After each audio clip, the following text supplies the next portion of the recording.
London, taking in the London landmarks, Hal Steinbrenner turned his eyes from statues to more familiar sights. "I walked through Trafalgar Square yesterday and saw a lot of Yankees hats," the team owner told the Associated Press. "I don't think it had anything to do with today." Tuesday was launch day for Major League Baseball's foray into Europe, with 2 games between the New York Yankees and Boston Red Sox set for June 2019 at London's Olympic Stadium.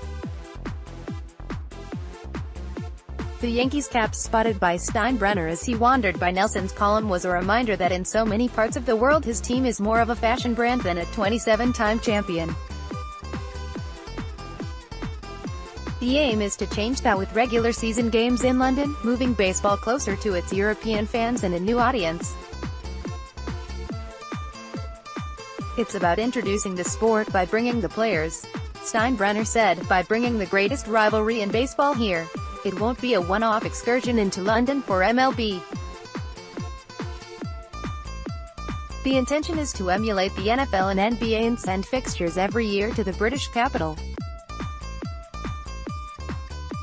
After the trial run next year, the Red Sox and Yankees will play on June 29 and 30. MLB is also committed to playing in London in 2020 as part of a long-term strategy to establish a footprint in the city. "We hope this series will be the beginning of a relationship with London that persists and a continuation of increasing exposure for Major League Baseball in Europe," Commissioner Rob Manfred said Tuesday. "The NFL is so entrenched in London now that Shahid Khan has lodged a bid with the English Football Association to buy Wembley Stadium, where his Jacksonville Jaguars have been playing annually since 2013. MLB is heading to a stadium that has been a drain on the British taxpayer since it was built for the 2012 Olympics and then reconstructed to accommodate English Premier League club West Ham as a tenant. The running track around the field that makes the venue seem ill-suited for soccer allows MLB to configure it for baseball. It's very important when it's not the football season we try to generate revenues that will balance the books," London Mayor Sadiq Khan said. "The stadium will have a capacity of 55,000 for baseball. It's going to be a different crowd," Red Sox manager Alex Cora said before the teams played each other Tuesday night in New York. "It should be fun. The family is going to go and we're going to have a blast, and the players, they're going to experience something different.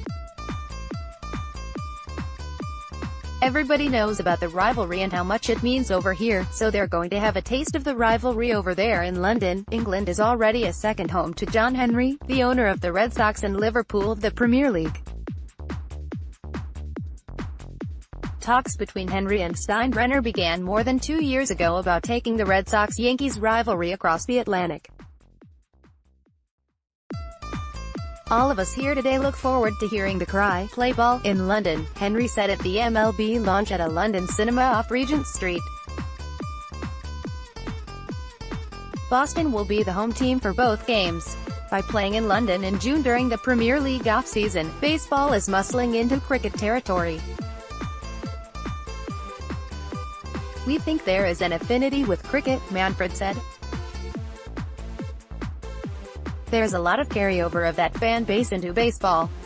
After all, the 2014 MLB season began at the Sydney Cricket Ground in front of Australian fans. I think particularly they liked the fact that our foul balls get to stay in the stands, and hopefully that will be popular here as well," Manfred said. "Usurping cricket is a real challenge, but we would like to think of it as a complementary effort. The same sort of fans might be attracted. The bane of the British summer, as cricket fans experience too often, is rain wiping out play. And rain would certainly spell trouble for the MLB games in London. We will pray we actually get the games in," Manfred said. "Because of the scheduling, rain will be difficult for us in the event we get bad weather." If we lose a game it would have to be made up in the United States. Still, Manfred sees London as a permanent home for a franchise one day. When you play 162 times in 187 days, travel is an issue, he said. The world continues to get smaller. As travel gets better, we hope it's a possibility. The NFL appears no closer to basing a team in Britain despite so much chatter since regular season games were brought to London in 2007. There have been 18 games at Wembley and 3 at Twickenham. 3 more NFL games are scheduled for this year, including one at the new stadium of Premier League club Tottenham. The NBA and NHL have also held regular season games in London, and now MLB is getting in on the act. I've never been to London, so I think it's pretty cool that we're going across the pond. I like that, Yankees manager Aaron Boone said. A chance to spread our game. I think that's awesome.